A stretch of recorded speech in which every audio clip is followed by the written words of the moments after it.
বনী ইসরাইলের একজন ব্যক্তি 99টি খুন করেছে, 99 জন মানুষকে বিনা কারণে, অসঙ্গত কারণে হত্যা করেছে। হত্যা করার পরে তার মনের মধ্যে আল্লাহর ভয় চলে আসছে যে আমিও তো একদিন দুনিয়া থেকে বিদায় হয়ে যাব, আমাকেও তো কবরে রাখা হবে, হাসর মিজান পুলসিরাতের মুখোমুখি হতে হবে, আল্লাহর সামনে দাঁড়াতে হবে। 99 জন মানুষকে খুন করে এত বড় অপরাধ নিয়ে আমি কোন মুখে আল্লাহর সামনে দাঁড়াবো? মানুষের কাছে পরামর্শ চাইলেন কি করা যায়। বলি পাহাড়ের মধ্যে একজন, পাহাড়ের গুহায় একজন দরবেশ দিন রাত 24 ঘন্টা আল্লাহর ইবাদত করে, তুমি তার কাছে যাও। ওয়া রাহমাতুল্লাহি ওয়া বারাকাতুহু।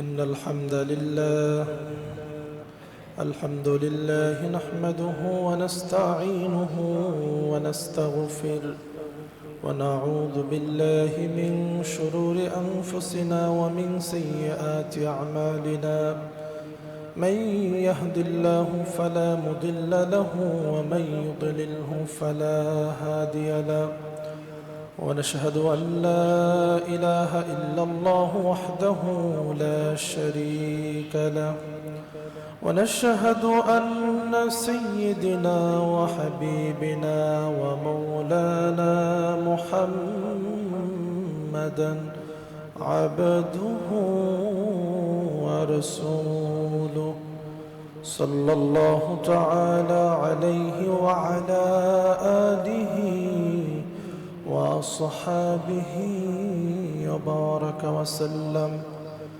الذي أرسله بالحق بشيرا ونذيرا ودائيا إلى الله بإذنه سراجا وقمرا منيرا أما بعد فقد قال الله تعالى في كلامه المجيد وفرقان الحميد أعوذ بالله من الشيطان الرجيم بسم الله الرحمن الرحيم لا تقنطوا من رحمة الله وقال سبحانه وتعالى إن الله وملائكته يصلون على النبي يا أيها الذين آمنوا صلوا عليه وسلموا تسليما صلى الله على محمد صلى الله عليه وسلم صلى الله على محمد صلى الله عليه سعت الشجر نطق الحجر شك القمر بعشارته صلى الله على محمد صلى الله عليه صلى الله على محمد صلى الله عليه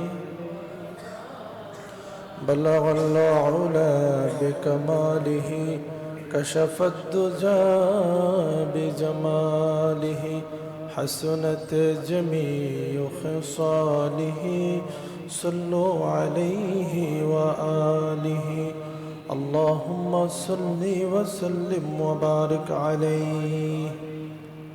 معزز محترم সম্মানিত মুসল্লিয়ানে কেরাম, আল্লাহ তাআলার আলিশান দরবারে লক্ষ কোটি শুকরিয়া আদায় করতেছি যে মহান আল্লাহ সুবহানাহু ওয়া তাআলা আমাকে এবং আপনাদিগকে আজকে পবিত্র জুমার দিনে আল্লাহ পাকের পবিত্র ঘরে জুমার নামাজ আদায়ের নিয়তে সর্বাগ্রে আসার এবং বসার তৌফিক এনায়েত করেছেন। এজন্য শুকরিয়া জ্ঞাপন করে সমস্বরে পড়ুন আলহামদুলিল্লাহ। প্রিয় হাজিরিন, আজকে জুমার আলোচ্য বিষয় হচ্ছে তওবার গুরুত্ব এবং তাৎপর্য সম্পর্কে। এই পৃথিবীর মধ্যে এমন কোনো মানুষ নাই যার গুনাহ নাই বা অপরাধ করেন না। একমাত্র এই পৃথিবীতে যারা আল্লাহর নবী রাসূল আলাইহিমুসসালাতু ওয়াসসালাম, এই পৃথিবীর মধ্যে তাদের কোনো গুনাহ নেই, তারা কোনো অপরাধ করেন না, অথবা তাদের দ্বারা মানবীয় গুণাবলীতে যদিও কোনো ভুল ত্রুটি হয়ে থাকে তাহলে সেটা আল্লাহ রাব্বুল আলামিন তাদেরকে মোচন করে দেন কিংবা ক্ষমা করে দেন। এছাড়া এই পৃথিবীর মধ্যে প্রত্যেক মানুষের ভুল ত্রুটি রয়েছে, গুনাহের ভুলের ঊর্ধ্বে কোনো মানুষ নেই। আল্লাহর হাবিব সাল্লাল্লাহু আলাইহি ওয়া আলিহি ওয়াসাল্লাম বলেন, পৃথিবীর প্রত্যেক বনি আদমই হচ্ছে গুনাহ করে, অপরাধ করে, ভুল করে, কিন্তু এই ভুলকারীদের মধ্যে সবচেয়ে উত্তম ভুলকারী হচ্ছে যে ভুলের পরে, অন্যায়ের পরে আল্লাহর কাছে মাপ চায়, আল্লাহর কাছে তাওবা করে। সুবহানাল্লাহ পড়েন। আল্লাহ তাআলা কোরআনুল কারীমের মধ্যে বলেন, ইয়া ইবাদিয়াল্লাযীনা আসরাফু আলা আনফুসিহিম, হে আমার বান্দা, তুমি নিজের নফসের উপরে যত বেশি জুলুম করেছো, অন্যায় করেছো, লা তাকনাতু মির রাহমাতিল্লাহ, খবরদার আল্লাহর রহমত থেকে নিরাশ হয়ে যেও না। ইন্নাল্লাহা ইয়াগফিরুয যুনুবা জামিআ, নিশ্চয়ই আল্লাহ তাআলা তোমার সমুদয় গুনাহ মাফ করবেন। ইন্নাহু হুয়াল গফুরুর রহিম, নিশ্চয়ই আল্লাহ তাআলা ক্ষমাকারী এবং অতীব দয়ালু। এজন্য মুমিনের কাজ হচ্ছে তার দ্বারা যখন কোনো অন্যায়, গুনাহ, অপরাধের কাজ, পাপের কাজ সংগঠিত হয়ে যায় তখন সেই মুমিন সঙ্গে সঙ্গে তাওবা করবে। কি করবে? তাওবা করবে।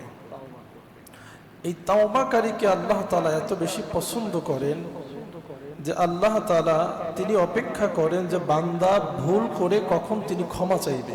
সুবহানাল্লাহ পড়েন। বান্দা ভুল করে কখন আমার নিকটে ক্ষমা চাইবেন, আল্লাহ তাআলা সেই অপেক্ষায় অপেক্ষমান থাকে।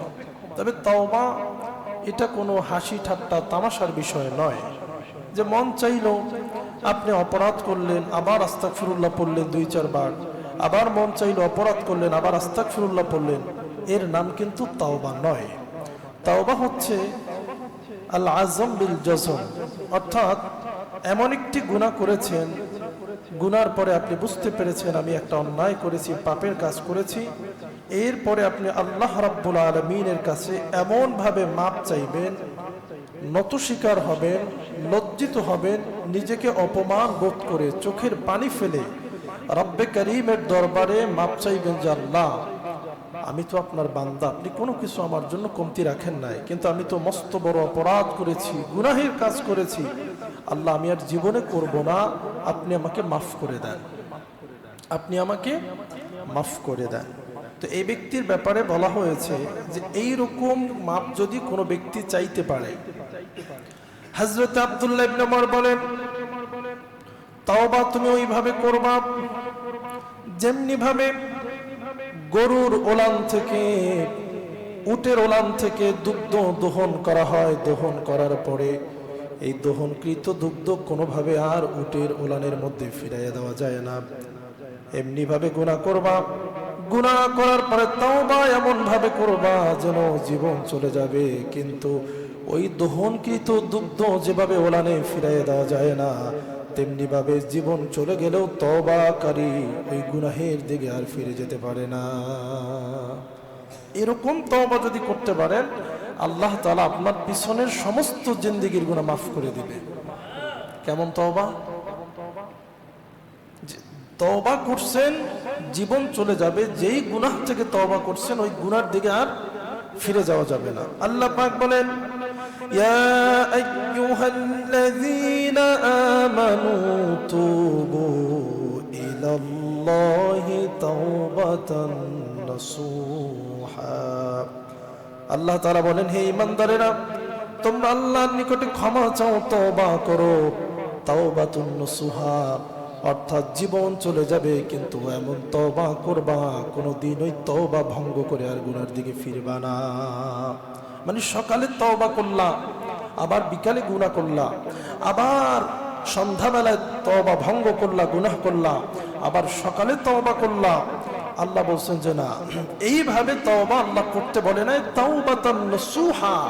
এমন তওবা জীবন চলে যাবে, এমন খালেস তওবা, রিজিক বন্ধ হয়ে যাবে, মানে চাকরি চলে যাবে, আয়ের উৎস বন্ধ হয়ে যাবে, প্রাণনাশের হুমকি থাকবে, অপমানিত হওয়ার সংখ্যা থাকবে, কিন্তু তারপরেও গুনাহের কাজের দিকে আর নিজেকে ফিরিয়ে নেওয়া যাবে না। এরকম যদি কেউ তওবা করতে পারে, আল্লাহ তাআলা তার ব্যাপারে বলেন, ইল্লা মান তাবা ওয়া আমানা ওয়া আমিলা আমালান সালিহা ফাউলাইকা ইউবাদদিলুল্লাহু সাইয়্যাতিহিম হাসানাত। আল্লাহ তাআলা বলেন, কোন ব্যক্তি যদি অন্যায়ের পরে খালেস তওবা করতে পারে, তওবা করার পরে আর কোনোদিন অন্যায় কাজ করে নাই, নেক আমল করেছে, ভালো কাজ করেছে, ওই তওবাকৃত গুনাহের দিকে আর কোনোদিন ফিরে যায় না, তওবা সে ভঙ্গ করে না, তওবাকে ধরে রেখেছে, আল্লাহ পাক বলেন তার পিছনের জীবনে যত গুনাহ রয়েছে আল্লাহ রাব্বুল আলামিন সব গুনাহ তো মাফ করে দেবেনি। ইউবাদদিলুল্লাহু সাইয়্যাতিহিম হাসানাত, তার সমস্ত খারাপ আমলগুলোকে আল্লাহ সওয়াব দিয়ে ভরপুর করে দিবে। কোরআনের আয়াত, সূরা ফুরকানের ৭০ নম্বর আয়াতে আল্লাহ বলেন, ইউবাদদিলুল্লাহু সাইয়্যাতিহিম হাসানাত, যে তার যত অন্যায় ছিল, গুনাহ ছিল, খাঁটি তওবা করলে সে গুনাহগুলোকে আল্লাহ সওয়াব দিয়ে পরিবর্তন করে দিবে। তিনি কত বড় রহমান, কত বড় রহিম। এরকম একটা ঘটনা সহিহ মুসলিমের মধ্যে এসেছে। একজন সাহাবীর নাম হলো হযরত মাইজ ইবনে মালিক। উনি একবার অন্যায় করে ফেলেছেন, মস্ত বড় অপরাধ করেছেন, জিনা করে ফেলেছেন। আল্লাহর হাবিবের কাছে এসে বললেন, ইয়া রাসূলুল্লাহ, আমি জিনা করেছি, আপনি আমার বিচার করেন। নবীজি তার থেকে মুখটাকে অন্যদিকে ফিরাই নিলেন।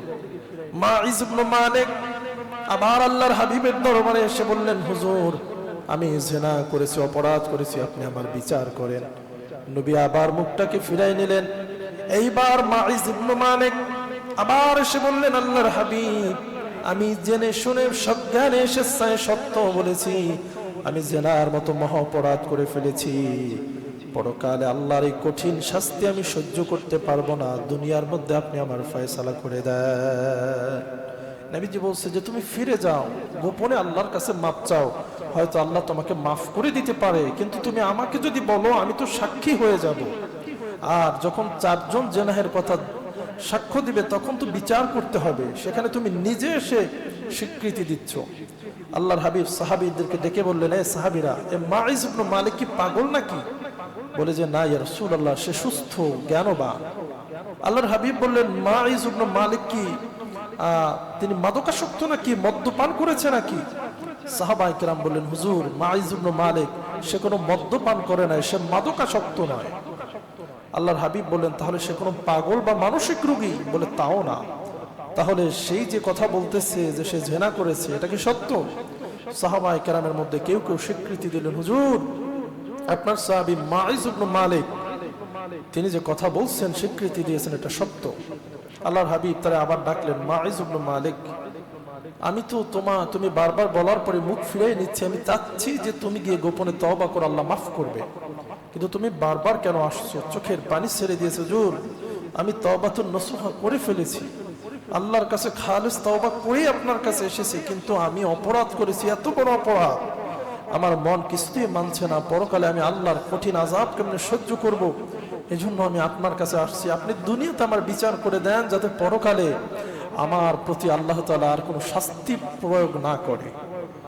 নবী করিম সাল্লাল্লাহু আলাইহি ওয়াসাল্লাম সাহাবায়ে কেরামদের মধ্যে যারা রায় শাস্তি কার্যকর করত, শাস্তি প্রদান করত, তাদেরকে ডাকলেন এবং মাইজ ইবনে মালিককে বেত্রাঘাত অথবা পাথর মারা রজম করার নির্দেশ দিলেন। জেনার যেটা বিচার, যে পাথর মারতে মারতে দুনিয়া থেকে বিদায় করে দাও। তো মানুষ মৃত্যু যতই কামনা করুক, ওই বাস্তবতাটা অনেক কঠিন। দেখবেন আগে তো আসলে এগুলো জানা যেত না, এখন অনলাইনের সুবাদে অনেক কিছু জানা যায়। যে মানুষ যে আত্মহত্যা করে, নাউযুবিল্লাহ, আল্লাহ মাফ করুক, পড়ুন আমিন। আত্মহত্যা করা যেমন মহাপাপ, মৃত্যু কামনা করা চাওয়াটাও মহাপাপ। তো মানুষ যখন আত্মহত্যার পথ বেছে নেয়, মানে জীবনের একদম লাস্ট স্টেজ, মানে তার আর কোনো চাওয়া পাওয়া, কোনো স্বপ্ন বাকি নাই, এত বড় ব্যথা বা আঘাত পেয়েছে, এখন সে নিজেকে শেষ করে দিতে চাচ্ছে। তো মানুষ যখন আত্মহত্যা করে খুব সানন্দে, অর্থাৎ সে সিদ্ধান্ত নিয়েছে যে সে জীবনকে শেষ করবে, কিন্তু সে যখন ফাঁসিতে ঝোলে আর গলায় যখন ফাঁস পড়ে, তখন কিন্তু সে বাঁচার আপ্রাণ চেষ্টা করে। আমি একটা ভিডিওতে দেখছি যে একজনের লাইভে আত্মহত্যা করছে, মানে মোবাইলে ভিডিও করে রুমের দরজা আটকাইয়া তারপরে আত্মহত্যা করছে, ওইটা আবার নেটে ছেড়ে দিছে পরবর্তীতে।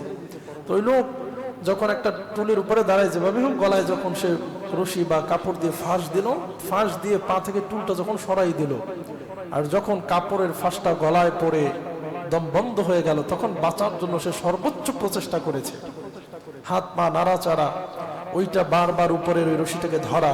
কিন্তু যখন অক্সিজেন সরবরাহ বন্ধ হয়ে যায়, তখন মানুষের হাতে কোনো ওঠানামার কাজ করে না, আপডাউনের কাজ করে না। তো মানুষ শেষ মুহূর্তে বাঁচার চেষ্টা করে। আমার আলোচনার বিষয় ছিল মাইজ ইবনে মালিককে যখন সাহাবায়ে কেরাম পাথর মারা শুরু করলেন, উনি মৃত্যু যন্ত্রণার ছটফট করে মৃত্যু থেকে বাঁচার জন্য দৌড় দিলেন, বাঁচতে চাইলেন। সাহাবায়ে কেরাম ওনাকে গিয়ে ধরে নিয়ে আসলেন। ধরে নিয়ে আসার সময় ওই মাইজ ইবনে মালিকের গায়ের কয়েক ফোঁটা রক্ত ওই ব্যক্তির, ওই সাহাবীর শরীরে ছিটকে গিয়েছে। কিছুক্ষণের মধ্যে বিচার কার্য সম্পাদন হয়ে গেল। যেই ব্যক্তির গায়ের মধ্যে মাইজ ইবনে মালিকের কয়েক ফোঁটা রক্ত গিয়েছিল, এত বড় পাপী জেনাখোর, তার রক্ত যাওয়ার কারণে মাইজ ইবনে মালিক তিনি বিরক্ত বোধ করলেন। তিনি একটা অসহ্য সূচক শব্দ ব্যবহার করলেন যে নাপাক রক্ত আমার গায়ে লেগেছে। যখন মাইজ ইবনে মালিক বিদায় হয়ে গেল, আল্লাহর হাবিব বলেন, সাহাবীরা, মাইজ ইবনে মালিককে তোমরা অপরাধী হিসাবে মনে করবা না, জেনাখোর হিসাবে মনে করবা না। এমনকি তোমাদের মধ্যে তার রক্ত তোমাদের গায়ে সেটার কারণে কেউ কেউ বিরক্তি প্রকাশ করেছে, কিন্তু আল্লাহ রাব্বুল আলামিন জিবরাইলের মাধ্যমে আমাকে জানিয়ে দিয়েছেন, মাইজ ইবনে মালিক আল্লাহর ভয় তার অন্তরে এত বেশি পয়দা হয়েছে, এমন খালেস তওবা করেছে, গোপনে তওবার পরেও পরকালে আল্লাহ রাব্বুল আলামিন তাকে যাতে পাকড়াও না করে, সে কারণে দুনিয়ায় নিজে আমার কাছে সে স্বীকৃতি দিয়ে শাস্তি নিয়ে বিদায় হয়ে গিয়েছে। তার তওবা আল্লাহ রাব্বুল আলামিনের দরবারে এত কবুল হয়েছে, তোমাদের এখানে সবচেয়ে আল্লাহর প্রিয় তিনি হয়ে গিয়েছে। এবং যত তওবাকারী তওবা আল্লাহ কবুল করেছে, তার উসিলায় কবুল করে নিয়েছে, পড়ে সুবহানাল্লাহ। এজন্য বাবাজিরা আমার, মুসলিম ভাইরা আমার, খালেস তওবা যদি করতে পারেন, আল্লাহ পাকের প্রিয় হয়ে যাবেন।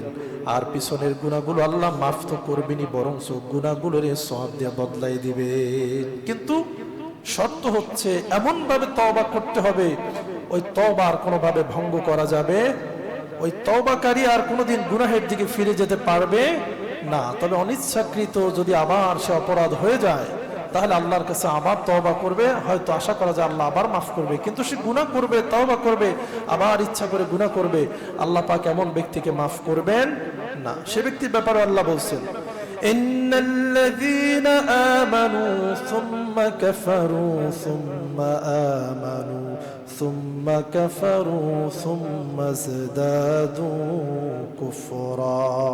আল্লাহ বলেন, নিশ্চয়ই যে ঈমান আনে, আবার তওবা করে, আবার কুফরি করে, আবার তওবা করে ঈমান আনে, আবার কুফরি করে, আবার তওবা করে ঈমান আনে, আবার কুফরি করে, তওবা ভঙ্গ করে, এইভাবে বারবার যে তওবা নিয়ে তামাশা করে, আল্লাহ পাক বলেন সুম্মাজদাদু কুফরা, তার দিলের মধ্যে তখন কুফরিটাকে বাড়াই দেওয়া হয়।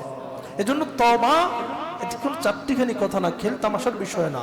এটা অত্যন্ত সিরিয়াস হয়ে আবশ্যকীয় ভাবে এটাকে ওয়াজিব মনে করে, বাধ্যতামূলক মনে করে আল্লাহর কাছে লজ্জিত হয়ে যদি তওবা করেন, তবে আল্লাহ আপনার সেই তওবাকে কি করবেন? কবুল করে নেবেন। আর আপনি যত বড় অপরাধী হন, যদি তওবা করতে পারেন তাহলে আল্লাহ আপনাকে ফিরাই দিবে না। বনী ইসরাইলের একজন ব্যক্তি 99টি খুন করেছে, 99 জন মানুষকে বিনা কারণে, অসঙ্গত কারণে হত্যা করেছে। হত্যা করার পরে তার মনের মধ্যে আল্লাহর ভয় চলে আসছে যে আমিও তো একদিন দুনিয়া থেকে বিদায় হয়ে যাব, আমাকেও তো কবরে রাখা হবে, হাসর মিজান পুলসিরাতের মুখোমুখি হতে হবে, আল্লাহর সামনে দাঁড়াতে হবে। 99 জন মানুষকে খুন করে এত বড় অপরাধ নিয়ে আমি কোন মুখে আল্লাহর সামনে দাঁড়াবো? মানুষের কাছে পরামর্শ চাইলেন কি করা যায়। বলি পাহাড়ের মধ্যে একজন, পাহাড়ের গুহায় একজন দরবেশ দিন রাত 24 ঘন্টা আল্লাহর ইবাদত করে, তুমি তার কাছে যাও, তার কাছে গিয়ে সমাধান চাইলে আশা করা যায় তিনি তোমরা কোনো সমাধান দিয়ে দিবে। ওই বনী ইসরাইলের 99 খুনি উনি পাহাড়ের পাদদেশে গুহার মধ্যে সেই দরবেশের কাছে গিয়া নিজের গুনাহের বর্ণনা দিলেন যে দরবেশ সাহেব, আমি 99টা খুন করেছি, এরপর আপনার কাছে লোকজন পাঠাইছে যে আপনার কাছে আসলে নাকি আপনি একটা সমাধানের পথ বের করে দিবেন। তা আলেম আর আবেদের মধ্যে পার্থক্য আছে। আলেম হলো যিনি কোরআন হাদিস জানেন, শরীয়ত সম্পর্কে জানেন, আর আবেদ হলো যিনি অত বেশি কিছু জানেন না কিন্তু খুব ইবাদত করেন। দরবেশ যারা, তারা কোরআন হাদিস সম্পর্কে অগাধ জ্ঞান রাখেন না কিন্তু টুকিটাকি মাসলা মাসাইল জানেন এবং আল্লাহর ইবাদত করেন, সুফি মানুষ। উনি বললেন, ওরে বাবা রে বাবা, তুমি 99টা মানুষকে হত্যা করে এখন আবার আসছো মাপ চাইতে, তুমি এই 99টা প্রাণ ফিরিয়ে দিতে পারবা? কয় না, তা তো আর পারবো না। তাই তোমার আর কোনো মাপজোপ নাই, তুমি আর ক্ষমা পাবা না। এত বড় অপরাধ করলে তারও আবার ক্ষমা হয় নাকি? ব্যক্তি কয়, যদি ক্ষমা নাই হয় তাইলে তোমার আর দুনিয়া বাঁচাই রেখে কোনো লাভ আছে? তরবারি দিয়া দরবেশের ঘাড়ের উপরে এক কোপ, দরবেশের কল্লাও গেছে আলাদা হয়ে। জনপদের লোকের কাছে ফিরে আসলো। লোকেরা বলল, কি আল্লাহর গোলাম, তুমি কি মাপ নিয়ে এসেছো? বলে না, এই ঘটনা দরবেশের কাছে যাওয়ার পরে দরবেশ বলল, এত বড় গুনাহ মাফ হয় না, এই জন্য আমি ভাবলাম যেহেতু মাফ হবে না, তোমার আর বাঁচাই রেখে লাভ কি, আমি দরবেশের কল্লাও তার ঘাট থেকে আলাদা করে দিয়েছি। বনী ইসরাইলের লোকেরা বলল যে দেখো, তুমি ভুল জায়গায় গিয়েছো, তুমি একজন ভালো আলেমের কাছে যাও, যার কাছে তাওরাতের এলেম আছে, ইনজিলের এলেম আছে, জাবুরের এলেম আছে, এমন একজন হক্কানি আলেমের কাছে তুমি যাও, বিদগ্ধ আলেমের কাছে যাও, তিনি আল্লাহর কিতাব আসমানি গ্রন্থ থেকে তোমাকে সমাধান দিবেন।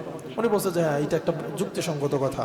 উনি বনী ইসরাইলের এক বড় আলেমের কাছে গিয়ে সব ঘটনা শুনাইলেন যে এই ঘটনা, হ্যাঁ তোমার আগে কিন্তু এক দরবেশের কাছে গেছিলাম, এই যে সেই তরবারি এখনো হাতে, রক্তের দাগ শুকায় নাই, তুমি ঠিক ঠিক ফতুয়া দেবা, যদি ভুলভাল ফতুয়া দাও তাহলে এই তরবারি তোমার ঘাড়ের উপরে চাপাই দেব। বনী ইসরাইলের আলেম বললেন, হে হত্যাকারী, তুমি আমারে ভয় দেখাওয়ার যাই করো, সত্য যেটা কিতাবের মধ্যে লেখা সেটাই তোমারে বলবো।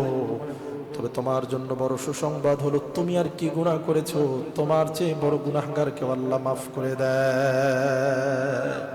শর্ত হলো খাঁটি তওবা করা।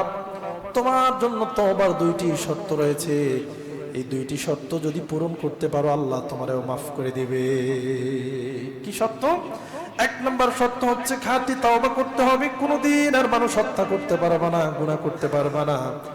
আর যে জনপদে বড় হয়েছে এই সমাজ ভালো না, এই সমাজের মানুষ তোমার হত্যাকারী বানিয়েছে, এই সমাজ ছেড়ে বহু দূরে অমুক এলাকায় পুণ্যবান নেককারদের সমাজে তুমি চলে যাবা, বাড়িঘর সব ছেড়ে দিবা। লোকটা রাজি হয়ে গেছে, রওনা হয়ে গেছে, তওবা করেছে, বাড়িঘর ছেড়ে নেককারদের এলাকায় রওনা হয়েছে। আল্লাহর কুদরত বোঝা যায় না, নেককারদের এলাকায় ঢুকবে, তাদের সীমানায় ঢুকবে, এই মুহূর্তে হায়াত শেষ হয়ে গেছে, হযরতে মালাকুল মউত আজরাইল জানটাকে কবজ করে নিয়ে গেছে। এখন মৃত্যু ব্যক্তির রূহ নেয় 2 ধরনের ফেরেশতা, 2 ধরনের ব্যাটালিয়ন। এক কিসিম হচ্ছে যারা নেককারদের রূহ নেয় অত্যন্ত শান শওকতের সঙ্গে, সম্মানের সঙ্গে। আরেক ধরনের ব্যাটালিয়ন ফেরেশতা হচ্ছে যারা বদকারদের রূহ নেয় অত্যন্ত অপমানজনকভাবে আযাব দিয়ে।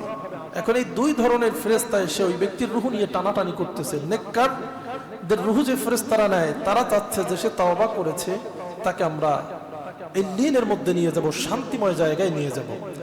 আর বদকারদের রূহ যে ফেরেশতারা নেয় তারা তার রূহ ধরে টানতেছে যে এটা আমরা সিজ্জিনে আযাবজনক জায়গায় নিয়ে যাব, কারণ সে তওবা এখনো পূর্ণ করতে পারে না, নেককারদের এলাকায় ঢুকতে পারে না। এই 2 বিষয় নিয়ে 2 দলের ফেরেশতাদের মধ্যে যখন তর্ক বিতর্ক হচ্ছে, তো বলল যে আমরা জিব্রাইলের কাছ থেকে সমাধান নিয়ে আসি।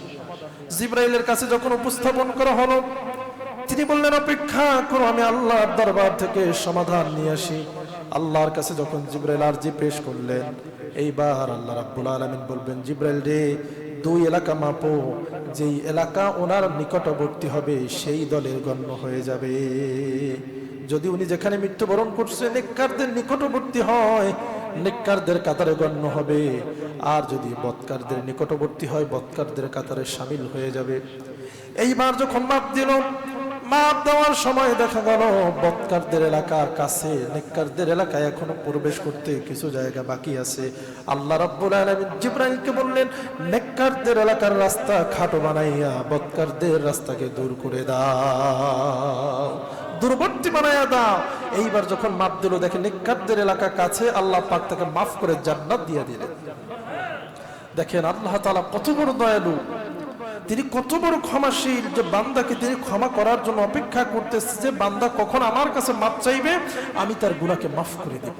এবং বান্দা সঠিকভাবে যদি মাফ নাও চাইতে পারে, পূর্ণ নাও করতে পারে, তার আবেগ, তার অন্তর, তার পরহেজগারিত্ব, খোদাভীতি যদি ভরপুর থাকে, আল্লাহ পাক ভুলটাকেও শুধরে তাকে মাফ করে দেয়। ঠিক কিনা পড়েন? এজন্য আল্লাহ বলছেন, কুলিয়া ইবাদিয়াল্লাযীনা আসরাফু আলা আনফুসিহিম লা তাকনাতু মির রাহমাতিল্লাহ। ও আমার বান্দা, তুমি গুনাহ করে করে, তোমার নফসের উপরে জুলুম করে তুমি আল্লাহর রহমত থেকে নিরাশ হয়ে যেও না। কারণ তোমার গুনাহ যদি পাহাড় সম হয়, সাগরের ফানা পরিমাণ হয়, তোমার গুনাহ যেখানে গিয়ে শেষ হয়েছে ওইখান থেকে আল্লাহ রাব্বুল আলামিনের রহমত শুরু হয়েছে। এই জন্য আল্লাহ বলেন, ইন্নাল্লাহা ইয়াগফিরুয যুনুবা জামিআ। তুমি যদি খাঁটি তাওবা করতে পারো, আল্লাহ তোমার সমুদয় গুনাহ খাতাকে মাফ করে দিবে। মাফ করবে না, ইন্নাহু হুয়াল গফুরুর রহিম। আল্লাহ তাআলা নিশ্চয়ই তিনি হচ্ছেন গুনাহ ক্ষমাকারী, পাপ মোচনকারী, এবং তিনি অতীব দয়ালু। সুবহানাল্লাহ পড়ে। ছোট্ট একটা বিষয় শেষ করে দিচ্ছি, যে আল্লাহ তাআলা বান্দার গুনাহের মাফ করার ব্যাপারে কতটা সদয়। বনী ইসরাঈলে হযরত মূসা আলাইহিস সালামের এলাকায় বৃষ্টি হচ্ছিল না, সমস্ত মানুষদেরকে নিয়ে ইস্তিসকার নামাজ পড়ার জন্য, অর্থাৎ বৃষ্টি প্রার্থনার যে নামাজ, সে নামাজ পড়ার জন্য মাঠে সমবেত হলেন। নামাজ পড়তেছেন, দোয়া করতেছেন, বৃষ্টি হয় না। বনী ইসরাঈলের লোকের অত্যন্ত রুরু মেজাজের ঘাউড়া ছিল।